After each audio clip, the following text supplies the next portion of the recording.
Hello everyone, I hope you're having a great day and you can call me Majana. So, for the longest time as I've been learning languages, I had to use some sort of a dictionary from time to time, and I always faced like a headache trying to pick the right one. So by making this video, I hope I'll find out the answer, which one is the best, because I've been using hardcover, offline, and online dictionaries. So I'll start with bilingual ones, then move to monolingual and see which one wins. I also want to point out that I'm making this video more like for fun. It's not a competition. And also I created some like criteria, and you'll see that the further I go, the more subjective they become, meaning the answers are very highly based on my personal experience. So yeah, I've been thinking whether I should include this or not because it sounds quite negative, but my phone was stolen here in France, and for that reason I have to deal with this oldie from 2011 for a while. And as people say, everything happens for a reason, meaning I had some texts, stories written down on my phone for Instagram, and I was dreading to upload them, and God, universe, whatever you call it, was like, okay, so if you have the tools and you're not using them, I'm just gonna take them away from you. What I'm trying to say is that if, let's say, you want to become a football player and you have your legs, yes, I'm talking about legs, not shoes, your head, and any kind of ball, my question is, why the hell you're watching this video instead of practicing? Yeah, and the same question goes to me, meaning as long as I have this camera and it's not broken, it's not stolen, I have no fucking excuses not to be filming videos. I paid a lot for this lesson, and you're getting this for free, so you're welcome. So now let's jump right into the video. For the first part, I chose, of course, the hardcover dictionary by Oxford, English, French, French, English. Then I chose the offline dictionary I've been using for 3 years. Woo, that's a lot. And it's free, and it's German, English, English, German, and it's freaking perfect for reading books. Like, I'm not kidding.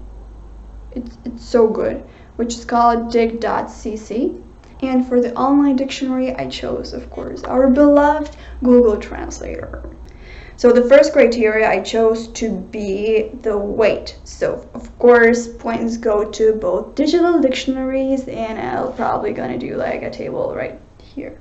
The second criteria is of course the smell, so no one's gonna change these. For the third one, I want to talk about the pronunciation written, so also the hardcover version wins, and about hearing the pronunciation, Google Translator. But not all languages, so I don't know how to vote on this one. And also you can listen to the pronunciation on dig.cc, but when you go online, so. Now you'll probably be laughing at these aspects that I created, but personally for me they're quite important, which is which dictionary is the most reliable in terms of theft. And like, no one will want to steal these unless you just unintentionally put it into your school bag and you go back home, which happens. But just the chances of getting your phone or laptop stolen are way higher. So that's less for this one. And then we can talk about the situation that happens very rarely, but if you're in a desert or in a forest and you have zero access to the internet and you have no place to charge your phone, so this one wins. What about those people who are like, how come in the 21st century trees are being cut down in order to produce these? And yeah, this dictionary is not really environmentally friendly, so digital ones win. And now we can talk about the ability to translate phrases or sentences, and of course the Google Translator gets the point, but I hope the quality of translations will improve at least to fine by the age when I'm 90, and who knows if that time's gonna come. Then we can talk about the price. So I'll give points to the digital ones because they're like kind of free. I want to also talk about price in terms of quality, and I genuinely want to give points to this one, but from my personal experience there are better bilingual dictionaries, and for that reason I want to give pluses to both digital ones. Now, which one is the best to own while traveling?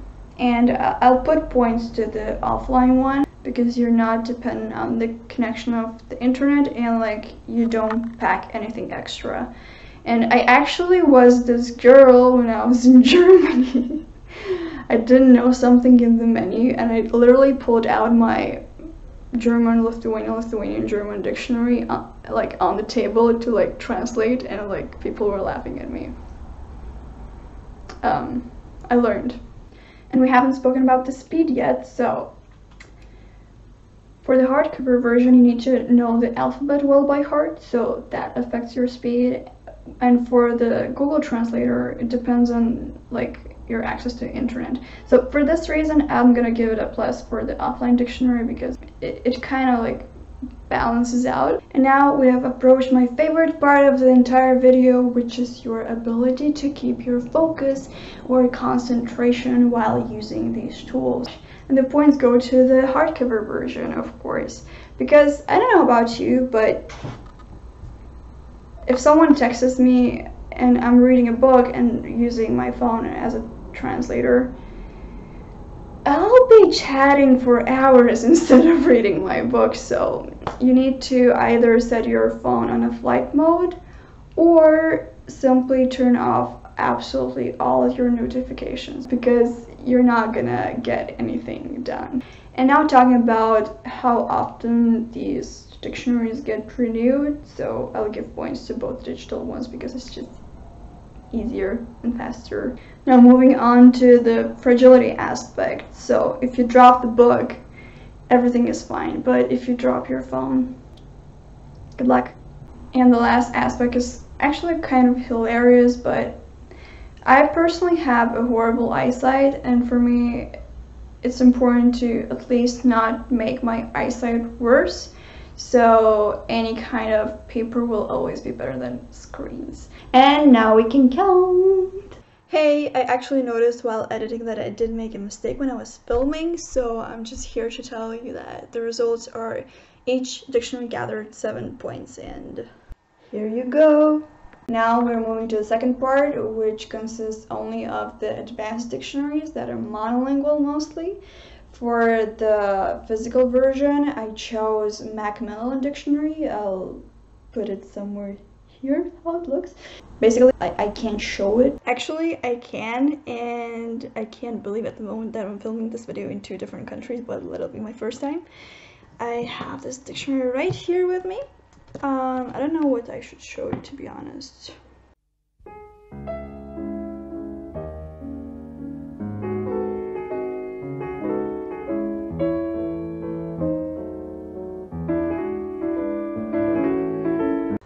It has tables, and also sometimes it has pictures as well.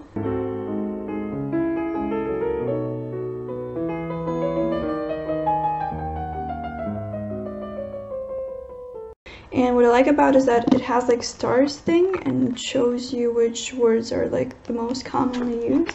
So here you can see the example, I hope. And if I needed to describe this dictionary in a few words, it would be explicit, and also like uses simple words to explain things to you. So yeah, I think it's really good. Then for the offline, I chose Lingui. I hope I pronounced it correctly. Some people will say that it's actually bilingual, but if you just cover one part, it becomes monolingual. And yeah, I think it's quite good. And I'm talking about the French, English, French version. And the third part, I don't know who can beat this one, because I've been using this dictionary my entire life, which is Cambridge, and everyone knows about it, I guess. So let's see where everything goes. Let's talk about the weight.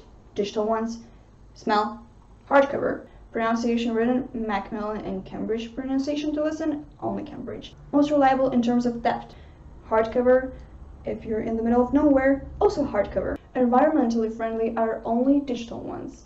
talking about the price, both digital ones as well, talking about the price in terms of quality.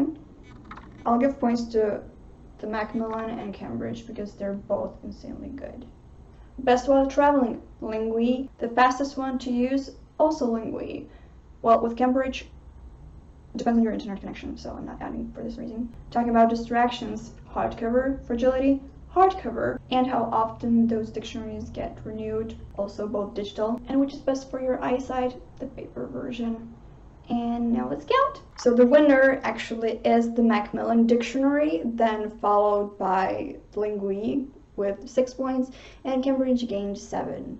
Have I found the answer which dictionary is the best? No, but I have some thoughts I want to share with you. So the conclusion is that there is no one best dictionary. There are just dictionaries that serve best for various activities. For example, if I'm reading a book, I'd probably go for a hardcover version or the offline.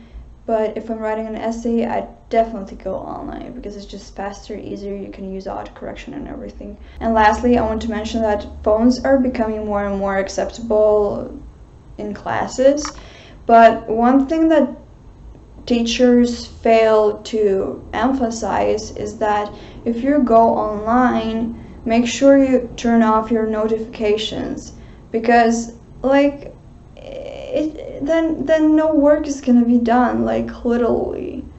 And I want to even read one sentence for you that I wrote down here, which is: it takes an average of about 25 minutes and 15 seconds to return to the original task after interruption, according to the glowing law who studies digital distraction at the University of California. Meaning, I hope you don't mind my fake accent, but you got the point. 25 minutes is not worth of losing your concentration. So I hope you got something useful out of this video. I wish you a fantastic day and you can go and live your life now. Bye!